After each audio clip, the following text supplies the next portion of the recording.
Hi everyone, welcome back to the Reclaimed Ranch. My name is Tara, and today we have my favorite time of the month, Sonnet's Curated Maker Box. It's here. So for November, you guys, this is like, they just keep getting better and better. I love this. It's like Christmas every single month. And in this box, if you haven't heard, you get two DIY paints, two Fusion mineral paints, a Sweet Pickins milk paint, two decoupage papers from Roycycle Treasures, and two decoupage rice papers from Connie Hemmer, the painted photographer. And these papers are exclusive to this box only, so you cannot find them in the retail world. And look at how cute, you guys. So the milk paint sample is truffle, and then we have Highlander from Fusion Mineral Paint. And I do sell Fusion products on my website, so if you're interested in these colors, you can find them there also. And then Everett is a beautiful, beautiful green color. And then for the DIY paints, there is red, and the color name is Marquee. And then we have Monet's Garden for the green. And then there's always something a little special in each box, and Sonnet has graciously given us some beautiful velvet red ribbon this month to make our projects or to use as whatever. So those are the products that we have, and I've got 5 really, really neat pieces that we're going to use these on. And so if you're interested in this curator box, there is a wait list. However, I do have a way for you to get it earlier. In my description box, there's an affiliate link, so I do get some kickback, but you can get this monthly subscription without having to wait on the wait list. How cool is that? And so if you're interested, you can check that out. But look at this beautiful paper called Cozy Cabin from Connie Hemmer, the painted photographer. And she designs and paints all of her own papers. She's the actual artist. And this is called Potted Pine Tree, you guys. I'm so sad that these aren't on the retail world board, so I can get more, but actually I can. There is a little perk if you are a subscriber, you can buy more of these papers. So Roycycle Treasures has put out this beautiful plaid, and it's called Holiday Plaid. And I love the colors in this. It's not your normal bright reds and greens. It's very muted, and that's totally my style. And y'all, check this one out. This is so cool. This is called Christmas Project Blocks. And normally you get like a motherboard or something with a lot of different things, but this has 4 big pictures, and they're all so cool. I love them.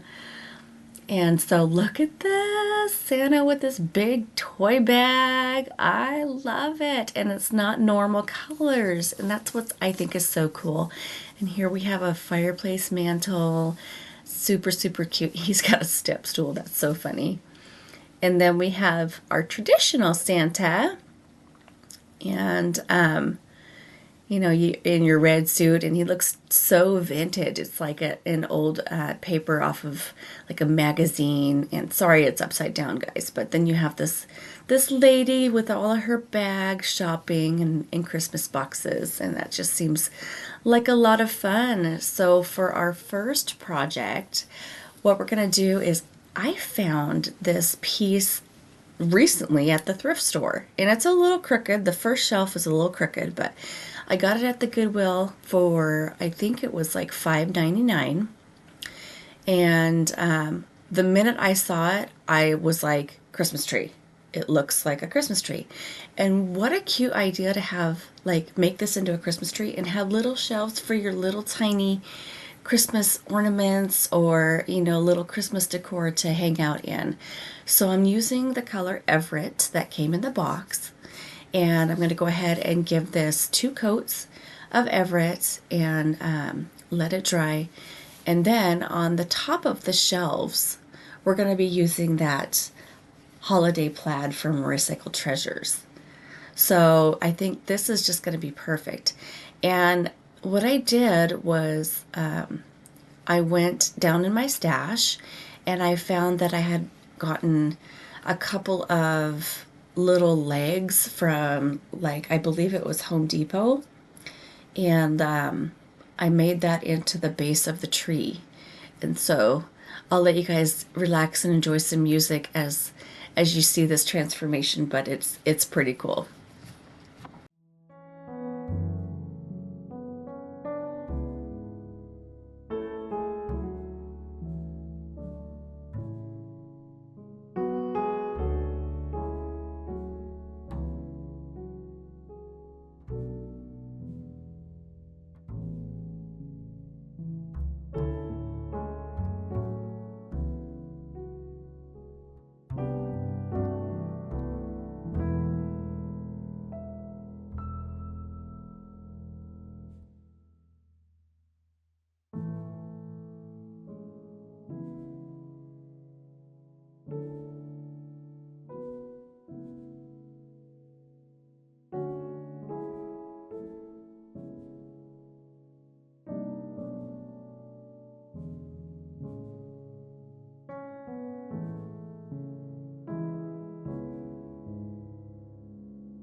So now what I'm doing is just measuring to try and get the middle of the tree for my tree trunk, and I want to make sure it's as center as I can get it because this top is pretty heavy, and so I want it to be stable.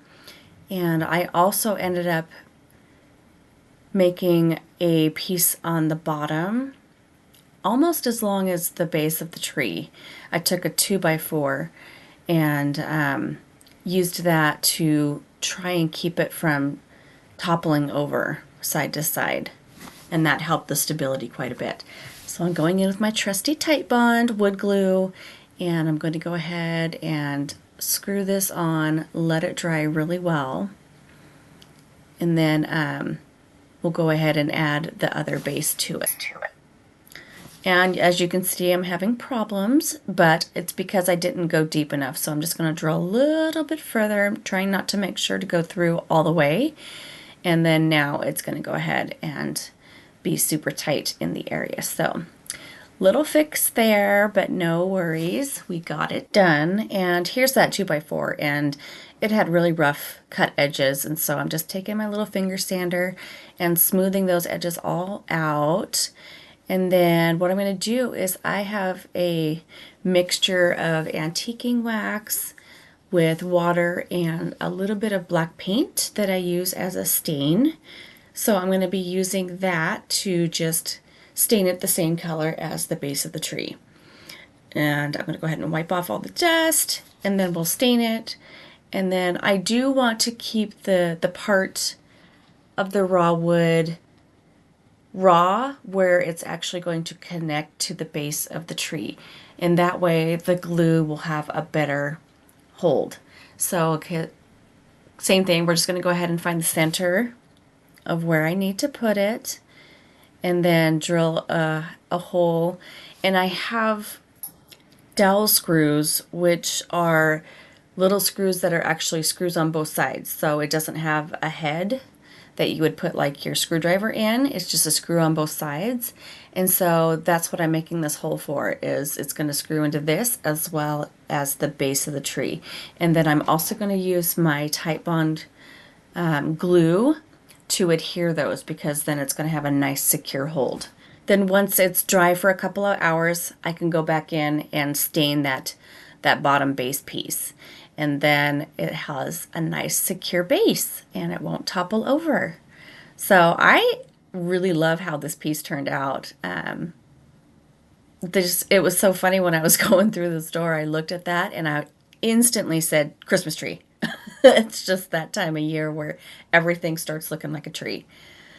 In this next project, I found a welcome sign, and it's got a nice, really nice wood base. And I'm sad because somebody actually made that. You can see their little note there. But these are nice frames. So I'm going to go in with my Fusion's Coal Black, and I'm just going to cover up that poor little sign back there, the to and from, but that's okay.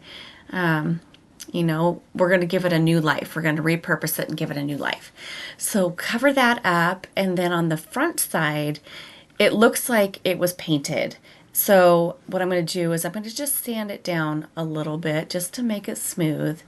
And then we're going to paint over it with a lighter color and decoupage one of those cool pieces from Recycles decoupage paper. And the Fusion, of course, only takes one coat with this because black is so dark and pigmented that it doesn't need a second coat. I just wanted to be able to cover up the names on the back, and so yeah, just one coat is all I needed. And then once that's done, we'll go ahead and flip it over and start on the front. And once again, I'm using my beloved finger sander. So I just want to make sure that the raised edges of this welcome part is smooth. And so I take it down to almost where it's completely gone, wipe off the dust, and then we're going to go in with some Fusion casement. And of course, white over black is still going to take a few coats. I think it took me 3 coats to completely cover it. But I didn't want any of that welcome coming through the decoupage paper. That would be a little bit odd. So I used my heat gun in between each coat, make sure that it's completely dry, and then we'll go in and decoupage that beautiful Santa. And it's like it's on a magazine. And I just love the old vintage this year. I'm just really into the vintage, so can't complain on that one. So I'm going to use this season's greeting Santa. Look at how cool this is. I love it. And it almost actually fit perfectly in my frame. So that was also a bonus. So I'm just going to go ahead and cut it out, and then we're going to fit it, put it in the frame. I'm going to use my finger to kind of crease out where it needs to be going or cut, and then we'll cut it down and then use Fusion's decoupage paper, and we'll get it in there. And I've noticed that especially this year and last year that it seems like the word signs are out. I don't know about in your area, but around our area it's back to the pictures. People like to have artwork, and so these decoupage papers make it so easy to just turn a blank piece of board into something gorgeous. So that's what I love about these projects, is especially since I'm a flipper and I have a spot up in a store, the most beautiful store, I think. It's called the Curated Cottage in North Spokane. So if you're local, please check that out. But yeah, people are just loving the artwork this year. So I'm going to use my trusty decoupage gel from Fusion and go ahead and do a starter strip. And what we like to do is spray it with water with our mister. That allows the fibers in the paper to open up, and it becomes a lot more flexible and easier to use. You can see I'm lifting and getting those creases and wrinkles out as I go, and that's what that water allows you to do. Otherwise it would rip and tear. So you still got to be careful, of course, but it makes it a lot easier. And so we're just going to continue all the way down to the bottom, and then at that point I like to use my heat gun to go over the top, and that will also release any of the air bubbles that are in there out. So I have a nice flat surface after everything is said and done.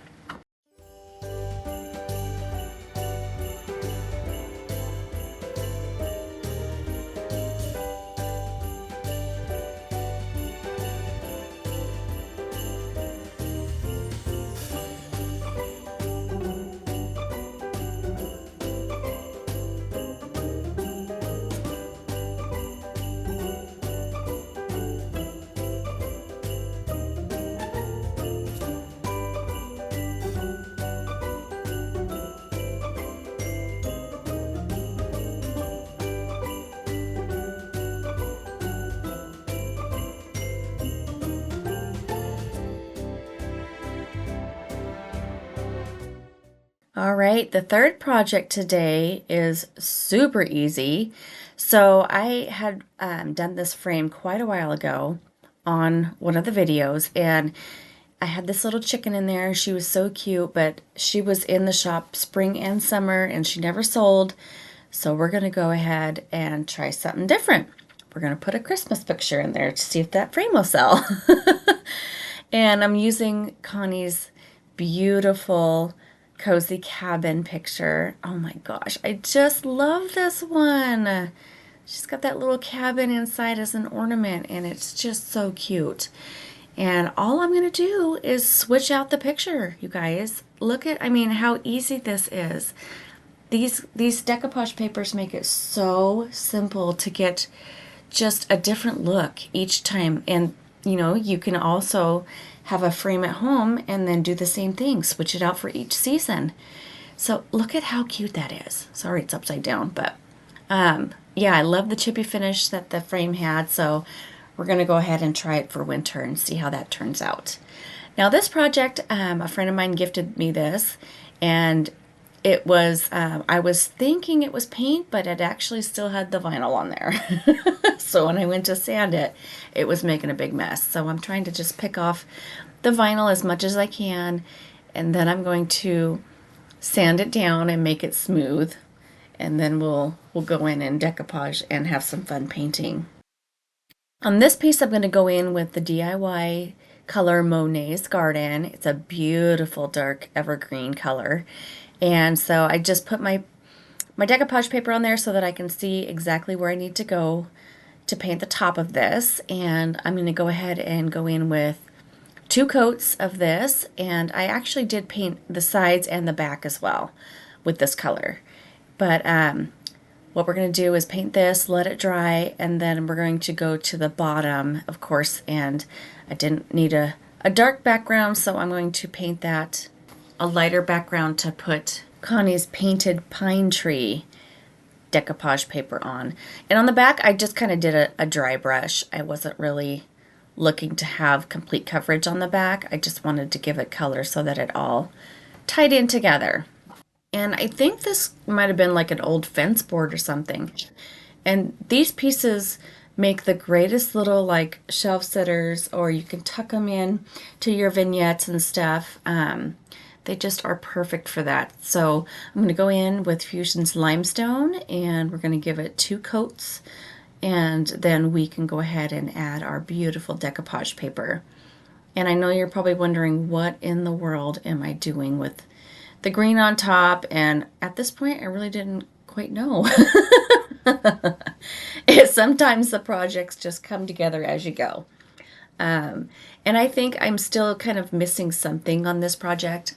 I might end up putting greenery or something at the top. I'm not sure. I want to kind of use that red velvet ribbon that Sonnet gave us.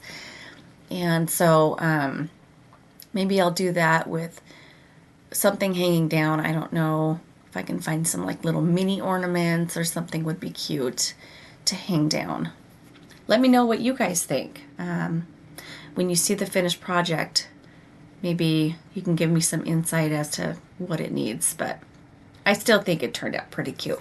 And so I'm going to go ahead and just kind of crease the ends, and that will show me exactly where the edges are. And I'm actually going to go in with my water technique here, where I just get the ends wet, and then I can go ahead and tear and give that organic look.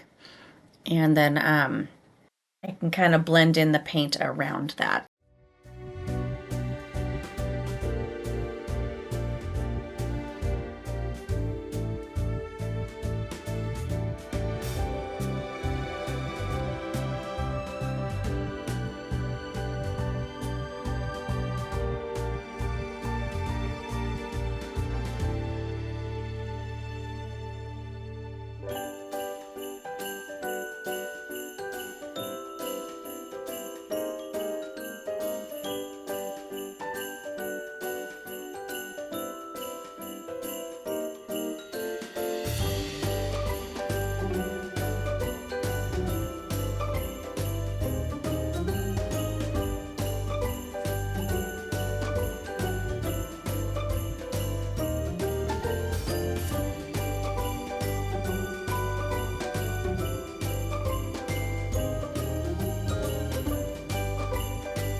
And I wanted to go in and find some presents that I could put underneath this tree.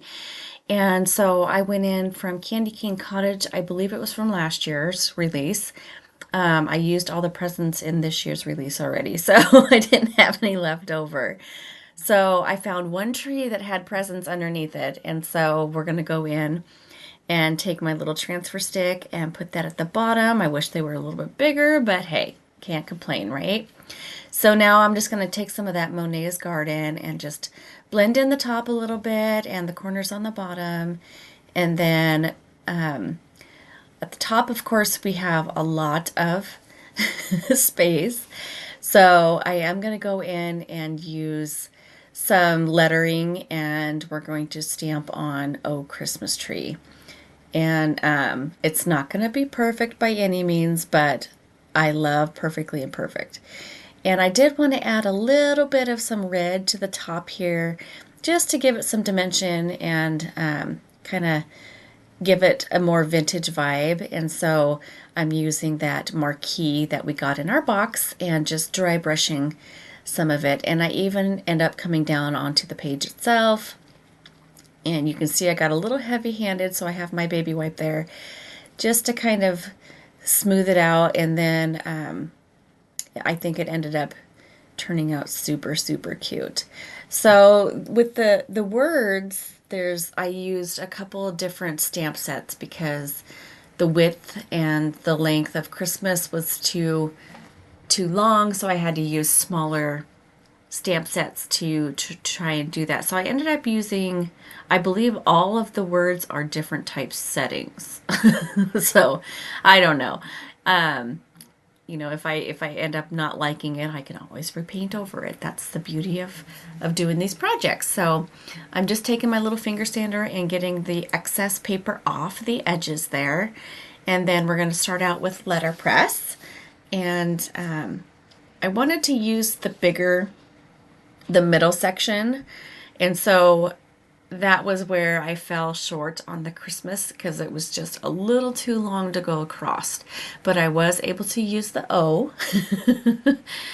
And so I just put the O at the top. And then once I started spelling out Christmas, it was too short. So then I went in to the top part of the letterpress stamp and used that type setting to do the Christmas part. So a lot of signs have different fonts anyway, so I figured it'll all work out in the long run.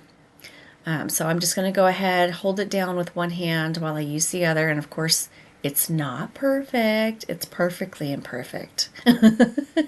I know some of you OCD people out there are going to go, the C is crooked or the Christmas is crooked, and that's okay. That's the way I like my things. I'm a little wonky as it is. So now I'm going to go in with the swoosh stamp. And this is beautiful cursive writing that we can go in and use for the tree part. So I do just one letter at a time. That way I can kind of line them up so it actually looks like it's going in cursive. And then I just missed a couple spots. I'm going to go back in and fill it in. And always use a baby wipe to instantly clean my stamps and put them back. Because a lot of times when I first started crafting, I would lose stamps left and right. I don't know how. They're clear, obviously, hard to find. But anyway, learned my lesson. And so just going in with each, I think I did the same thing with the R's. I added a little bit because it goes onto the decoupage paper. I added a little bit more ink and then just tried to line it back up and get more ink on there, and that turned out perfect. And then with the E, I had to go in, I think the same thing every time because I'm on half paint, half decoupage paper. But see how you can kind of line them up to where it's just like looking like someone just wrote out that word tree.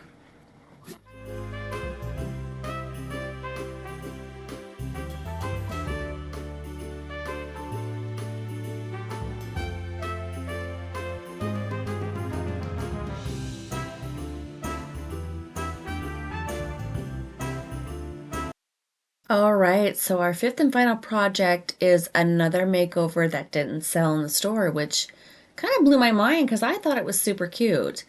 I had this sign, it was already painted green, so I threw the chickens on there from a transfer from IOD, and it just didn't sell, and I was like baffled. So I'm just going to go in with my finger sander, smooth it out, make sure there's nothing raised about it. And then I'm going to go in. I actually went in with a couple of different colors of fusion because obviously this was too light. I was trying to figure out what color I used on the background. I went through 3 different colors, finally figured out it was cashmere. That's okay because I had to do a few coats anyway because that wording was coming through. So once I got it completely covered, then I'm going to go in and with that decoupage paper, of course, it's not fitting completely, so we're going to kind of make our own scene. I'm going to use a couple of the decoupage papers from Roy Cycles, Christmas project blocks, and we're going to have the Santa with his bag on the right-hand side, and then we're going to take some of the paper that kind of matches the background from the other block and block in around an area so I can put a Christmas tree on the left-hand side. So again, we're going to just put it in there, crease the corners, and that's going to tell me exactly where I need to cut my paper. And then we're going to get that decoupaged on like we always do with the starter strip. Go along with your water and your decoupage gel or decoupage medium, whatever you use. And then once that's in there, we're going to go ahead and start framing out for our Christmas tree. And the Christmas tree is actually a transfer. I think it's from Yuletide. I do end up showing you, but and it's one of the larger trees, so that fit actually perfectly.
So here's that other piece of the decoupage paper, and see how that background kind of matches perfectly with the Santa. So I'm going to use that water technique and just take out the background part edging, and we're going to just kind of piece in the left side, and you'll kind of see here I go along and just take off the white part on the edging there. It's hard to see, sorry, it's at the bottom. We're going to go ahead and just fit it in and kind of connect the dark areas so it looks like it is kind of a seamless fit. And then just piece in as we go, decoupage this piece on, and then work my way over the top and then down around the other side. And this part, it's, you know, it's not a seamless fit in all of this. I mean, of course, the right side is one perfect sheet, and this side we're kind of mix matching together, but that's okay. Mixed media is very in right now, and so people kind of like that look. When you decoupage, people think, you know, of the torn pages and just kind of like a Mod Podge of paper everywhere anyway. So it's okay if it doesn't all match and look perfect. Well, at least I'm teaching myself that. kind of a type A person, so I do have a little bit of OCD, but I'm like, okay, we're going to work on that this year. We're just going to be creative, let the creativity flow, and see where it takes us. So, of course, I don't have enough paper to fill in the entire background, so I'm just trying to fill in as much as I can around the edges, and then the tree will pretty much fill up the rest, is what I'm hoping. There are a couple open areas, but we do kind of piece in a little bit more, and I think it turns out okay.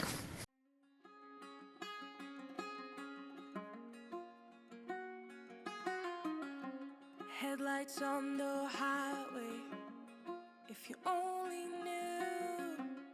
Being back here always makes me think of you. When the world is sleeping, do you think of me? With the road ahead's coming back again, coming back to me. I remember the long drives, the late nights in your car. I remember it all. Windows down, empty streets, you were all I used to know. You and I, forever, forever ago. And you used to drive me home. Now I drive alone. You and I, forever, forever, forever ago.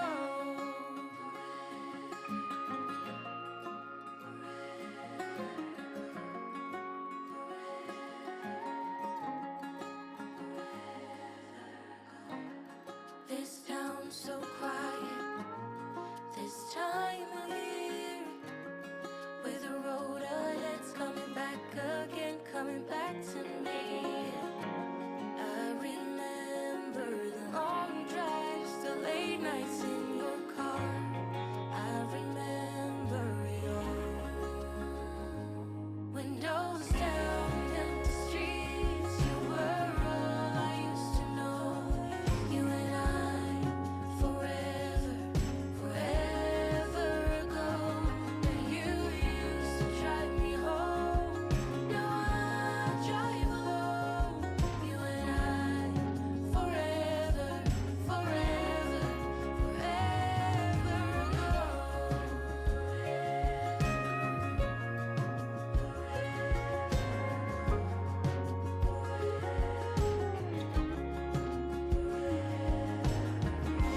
I feel hard, I feel fast, hoping that my love for you will last forever, forever, forever ago.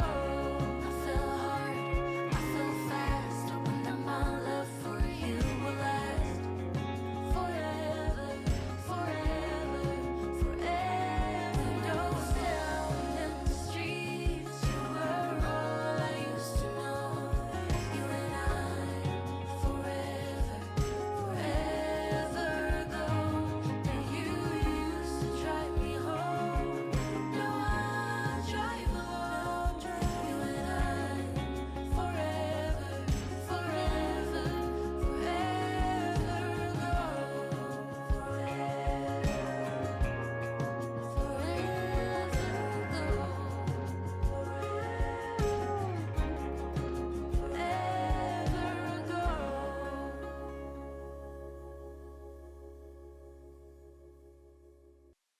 Okay, so here's the tree, and of course there's some still open areas around the limbs there. So I'm going to go in with some teeny tiny little pieces left over from the color of that background paper and go in and just piece them in here and there just to kind of fill the voids a little bit. And then once that's done, on the last block of this decoupage paper, there was a wreath with the number 25 in it, and I loved the number 25. And so I figured, because you can kind of see that seam in the middle, I figured I wanted to put the 25 in there. So I just cut out that part, decoupaged the 25 on the middle, and I think this piece turned out super, super cute. So this is definitely going to be my favorite of the day. I'm curious to see what you guys all think and what is your favorite. And again, this is a monthly subscription, so if you just want to get it for 1 month or if you want to get it for a continuous amount of months, it's just month to month. And like I said, you can skip the wait list if you would like to get, because these boxes are just getting better and better each month, and I cannot wait for December's box. I don't know what's going to be in it, but I just can't wait. So you can skip the wait list by using my affiliate link in my description box. And then, you can go ahead, and we always do a creativity playlist each month as well, and gives you a lot of inspiration of what you can do with these boxes. And it's a chance to try products that you normally wouldn't buy. So here we are at the final look of everything, and I think they all turned out super, super cute. But let me know your thoughts. What was your favorite for today? And if you have any questions about Sonnet's Curated Maker Box, please don't hesitate to give me an email or a message, a comment, and I can definitely get those answered for you. I hope you all have a wonderful weekend, and I will see you back here next Tuesday. Take care, you guys. Bye.